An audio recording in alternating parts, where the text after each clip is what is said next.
created to have some fun together, sharing and singing. So, join and enjoy. Our love for opera brings us together.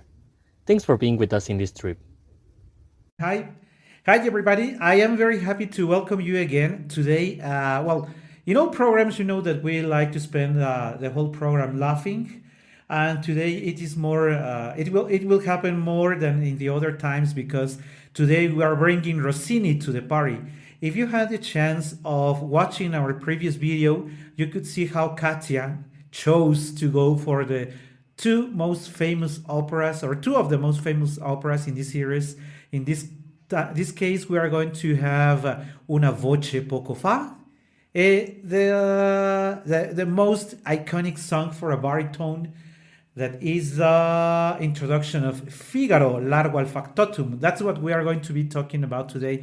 And just before I do that, I want to apologize to our friends in the podcast. You know that we have had a chance of being sharing the audio of these programs in a number of platforms, the most popular ones. We are sharing our podcast streaming there. And I would like to thank the people from the following countries, and then I will name some of the cities. I would like to thank people in the United States. A good number of people have been listening to us from there. We also would like to thank people in Russia. Russia Federation have also been listening to our program. Thank you very much. People in Norway, that very beautiful country, also thank you very much. People in the United Kingdom, thank you very much. And also in the Netherlands. Now I would like to name some of the cities. People in Seattle, Washington, thank you very much. People in Essex, Brentwood, and excuse me if I didn't pronounce it in British English. So, Essex, Brentwood, thank you very much. Los Angeles, California, of course. Philadelphia in Pennsylvania, thank you again. As well as New York, New York. You know that very famous song that we all have in our minds, New York, New York. Thank you very much. Warrington, Illinois, thank you very much. And Zutphen, Gelderland, thank you very much as well. So now we are ready to start with having fun. But before we jump into our first area, Katia, what comes to your mind whenever you think of Rossini? I think of myself, being honest, I think of myself, especially in this case when she's saying that I'm gentle, I'm kind, but touch me and I will have to use my nails and my and my foot, my feet. So I think she's a very interesting character because yeah, she's a funny person. She has this humor sense and she's in love, but she's brave at the same time. So I love Rosina. And I would like to say before we jump into Una voce poco fa, that's the name of the. Well, let's make some comments because people may not be very aware of it. First thing first, the arias, or what we call the arias, are usually named, as in this case, Una voce poco fa. But what we usually do is that we take the first phrase the singer sings to name the aria. So it's really not Una voce poco fa, it's just the first words she says. So it's going to be the same for Largo al factotum. It's not the name of the area, but it's the name we have given, provided that those are the first words that Figaro speaks. So that was the first clarification. Second one, we have mentioned, or I think we have mentioned in the past that Rossini was such a character. He was a Don Giovanni in the sense that he fell in love for so many women. All his life was plagued with so many women. It is also said that he was a very funny character, that he even would steal compositions from himself. So he would take the introduction or the choir or the orchestration from one opera, put it into another just to make things easier. he would be a good cook, some people say. So he was a very funny guy. I think I would have loved to meet him. And we can sense that in his operas, what is called the opera buffas, which at the end means funny and gay compositions, very enthusiastic for singing. And you may realize very soon that singing Rossini is to have an excellent diaphragm, in order to control all that amount of air in order to do what we are about to hear. But it's not only about the air or having high notes or being able to speak very rapidly, which you will also notice, but it is also about being funny, which is something opera singers do not always have. We have a very hard time trying to we have spent so many years trying to look so serious that now that we have to be funny. There are some singers that even having the voice don't actually go for the arias because now they have to jump, they have to run, they have to do funny things on the stage that they don't feel like doing. So singing Rossini is not for everybody, but singing Rossini is having the fun of your life. Now, I'm not sure. What would you like to do? Would you like to go ahead and sing your Una voce poco fa? Or would you like to go slow through the score and at the end you sing it complete? I think we could start sharing this area. I could sing it right now, and maybe after listening, it's pretty more clear some ideas in the score. I think it might work. Okay, we'll do that, and you will notice that I am not even sure if I should be scrolling the score because I am pretty sure that Katia is going to sing something very differently to what is going to be shown on the Yay! screen. And let me tell you why. Rossini used to be, out of the many lovers he had in his life, he was in love for I would say, a mezzo or a dark colored mezzo. And so he wrote many of his compositions for that voice. In fact, sometimes the mezzo sounds even darker than the tenor. So it's funny when you have on stage that the tenor has a very white voice, non so che dir, something like that, and then suddenly comes out the mezzo with una voce. It's very funny That's to see. part of being fun Yeah, that's part with of Rossini. being fun. But that makes it something that sopranos don't like to do because it is written for a mezzo. But do you think as that good to stop a soprano? Never. What will It they doesn't do? exist. They will just add notes, so many notes, add many things that A are lot of not. notes. A lot of notes. and By the way. and it is very fun. I was about to tell you that I don't even recall how many versions of Una Voce Poco Fa I know, because everybody does something differently. So Yeah. we are about There to are many versions as singers have tried. yeah. And so we are about to hear Katia's. You wanted to share that you're basing this version on a very famous Mexican singer version, right? Tell us a little about it, That if you don't mind. I first the first time I heard this area was in Ernestina Garfia's voice. She was known as one of the greatest white voices in Mexico. So I heard this version and I said, well, one day maybe when I at last to become a singer, I want to try Rosina.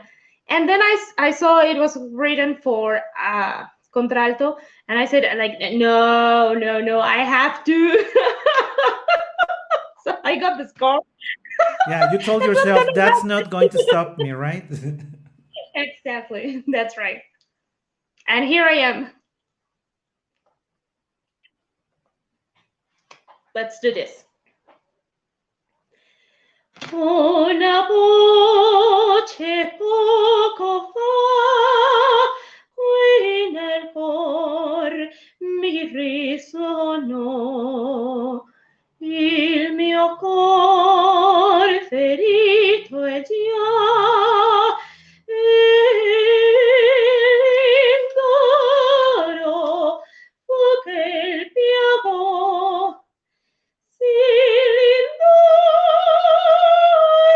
mio sarà, io giurai la vincerò. Si l'indoro mio sarà, io giurai.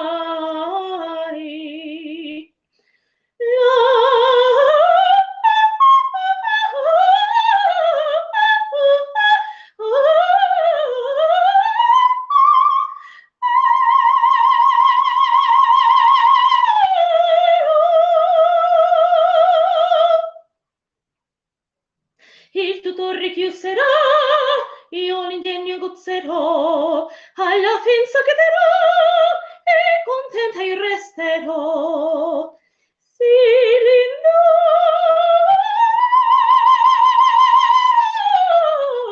l'indoro mio sarà, io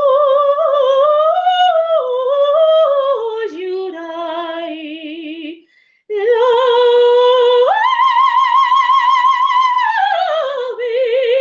vincerò. Si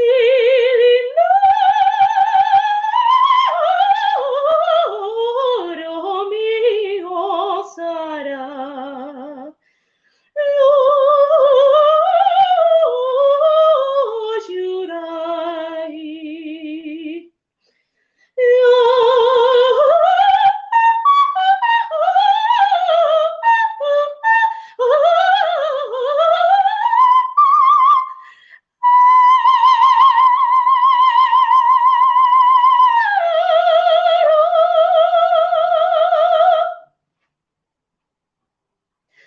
Io sono docile, rispettosa, sono obbediente, dolce amorosa, mi lascio reggere, mi può guidare,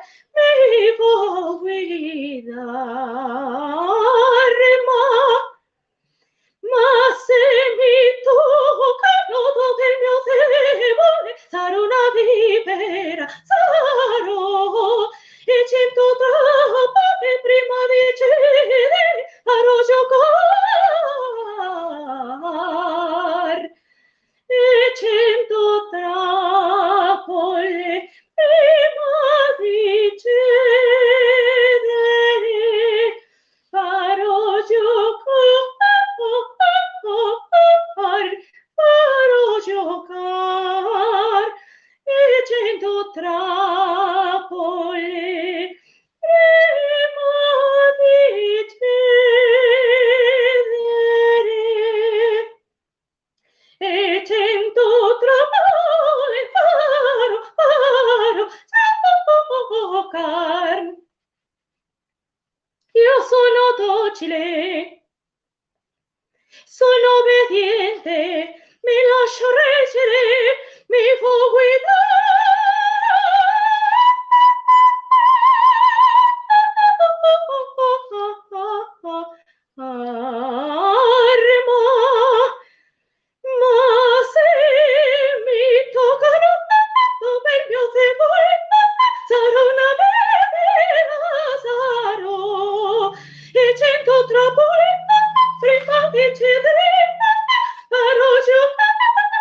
And as you could see, Katia had a very great time in coming up with something that actually Rossini didn't write. So we were trying. Circus, We're acrobatics. yeah What was that? we were trying to follow you on the screen, but there is a good number of notes that were not actually written. So, Of course. but we Yeah, it's totally different if I'm being honest to myself, if I'm honest with you, all of you, and if I'm honest with Rossini, it's almost another aria. yeah, it is. It But is totally I would like to say also something. We were saying that there are many sopranos who have tried it as well, and with more or less success. But that's why you have to emphasize that the key word in this case is to try, because it's not a piece of cake at all. and that's why I would like to mention that I like versions like if you have heard our programs, you have already very well noticed the characteristics of Katia's voice, and Katia's voice is perfect for this type of singing. However, there are many sopranos who are not with this easiness for coloratura or high notes, are closer to lyric sopranos and try to sing Rosina, and it ends up becoming a disaster. At least they sing it as it's written. But you know, it usually But one can perceive that it is hard for them because it is hard for anyone. Let me okay. tell you. But remember that the audience doesn't have to notice that you are suffering. Because That's right. if they see that you're having trouble in reaching the notes, if they see that you are trying, if they notice that even the director is putting a slower tempo so that you have enough time to barely touch the notes, that's not fair. I mean, you know how fast it has to be sung. Cento trappole, tararara, tataratatatara, taratatatatata. But if you are a soprano that shouldn't be singing it, and you are cento trappole farò giocar farò, no, you fall asleep.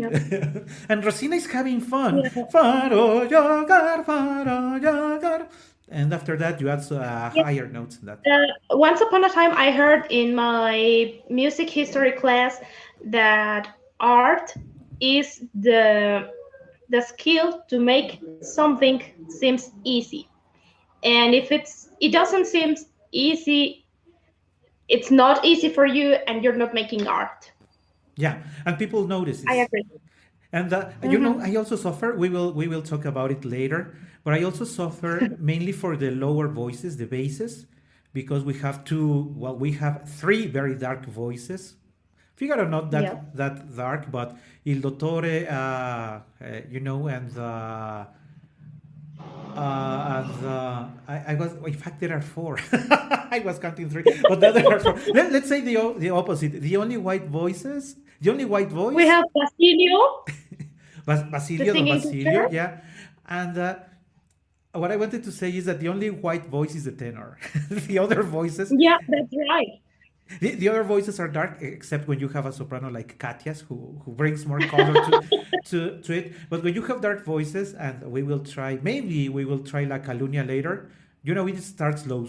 La Calunia è un venticello. But later, when it goes faster, and the bass cannot reach that speed, it also feels like you're Oh my God, playing everybody suffers. a vinyl disc is in slow motion. You know, that's what it sounds like. It's horrible.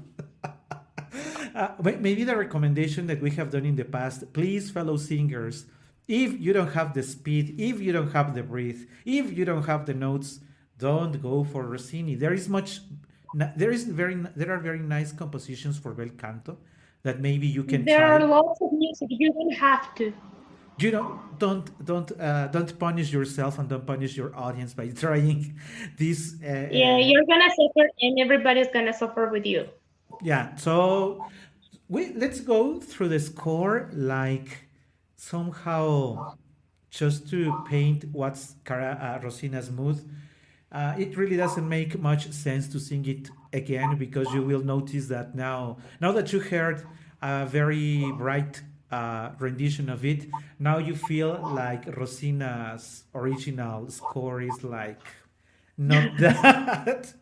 But let's be clear for a mezzo with these qualities of about 2 octaves in the register, it is a very good area.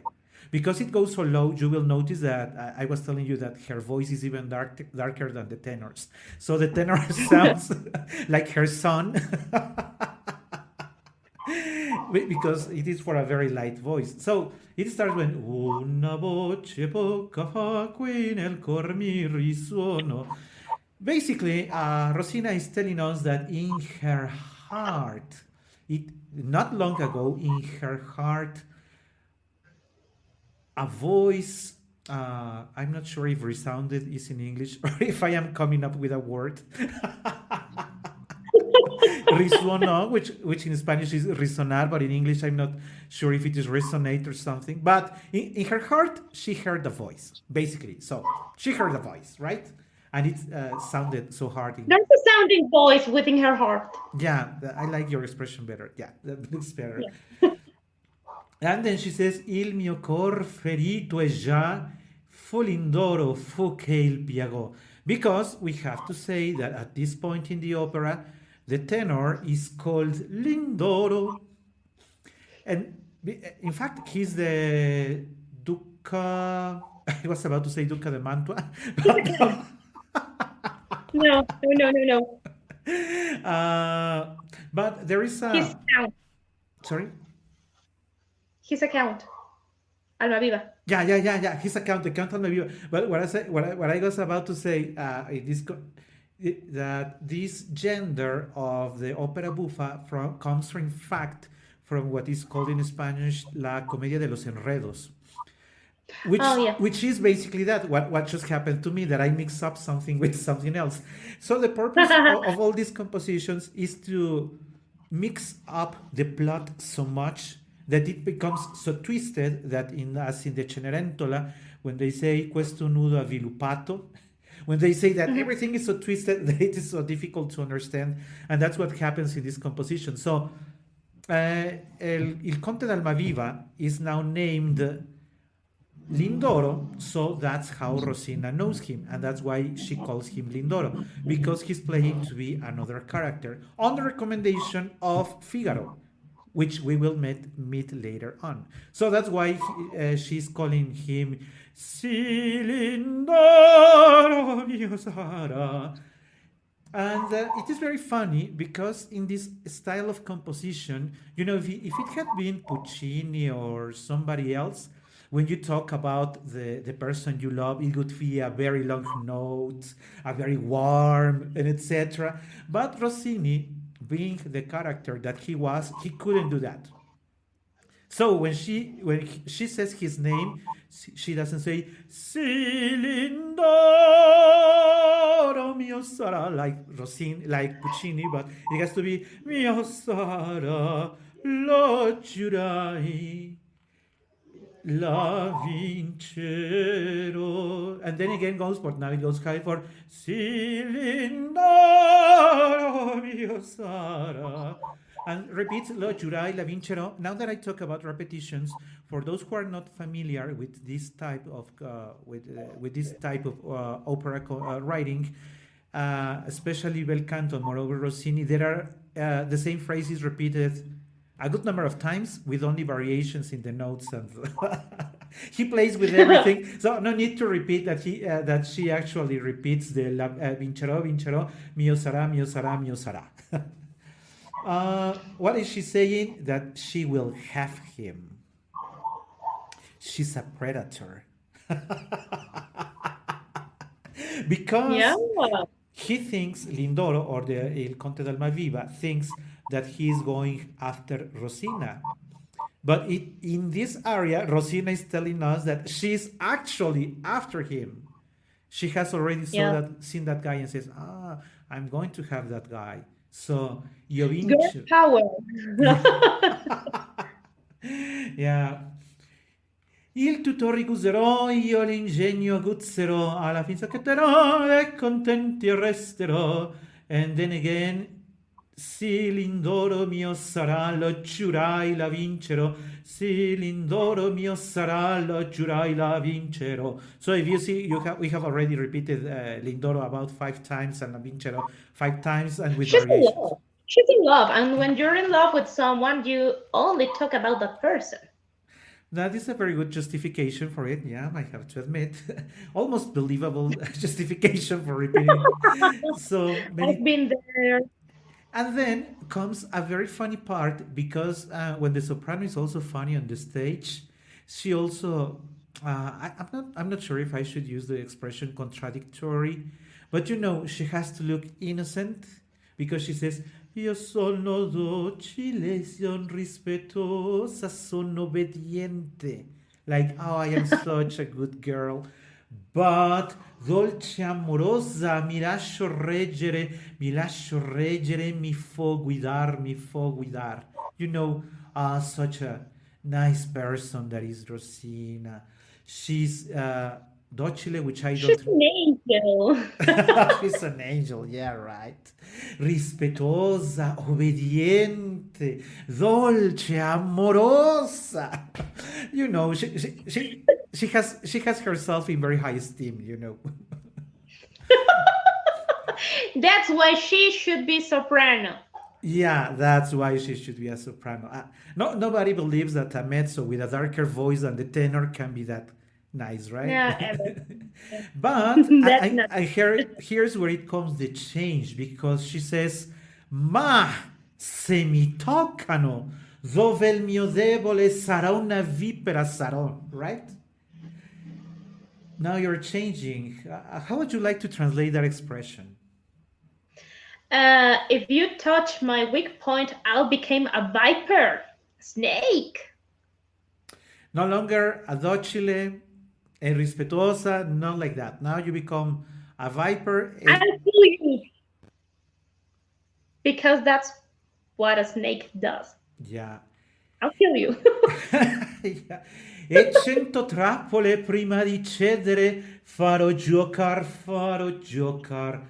And then again she starts playing again with the expression e 100 trappole prima di cedere e 100 and there is not much to explain because as you can see it repeats again farò giocar e 100 trappole prima di cedere e 100 trappole farò giocar and then goes again for io sono docile, sono obbediente, mi lascio reggere, mi fo guidar. But at this point, nobody believes her because she has already.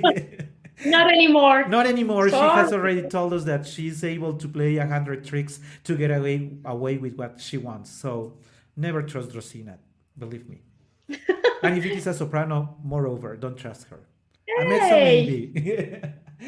Che mi fo guidar, ma se mi toccano dov'è il mio debole, sarà una vipera sarò. E 100 trappole prima di cedere, farò giocar e 100 trappole. I would also like to mention something that not everybody notices at the first time. Even though Rossini's compositions are usually fast, e 100 trappole farò giocar, farò giocar, there are times when he likes to slow. E 100 trappole prima di cedere. Very slow, and then right after that, farò giocar. That's when I think of Rossini, I cannot think of someone who is just having fun, saying, I'm going to have the singer sing fast. Then I'm going to have him sing slow. Then he will go fast again. Then he will go fast and maybe with a choir, and then I will let him give a high note. That's how. And if you singer don't have fun with it, sorry, not sorry. Yeah. So besides doing all that, I am expecting the singer to have fun. So Yeah. It's like a for party. It's fun for everyone. yeah, it's fun, and with so many repetitions in the words, you may think that at some point it sounds repetitive, but it does not, because he's playing with the scales, he's playing with adding the accent in one of the words, and in the very next phrase he's changing the accent to another word.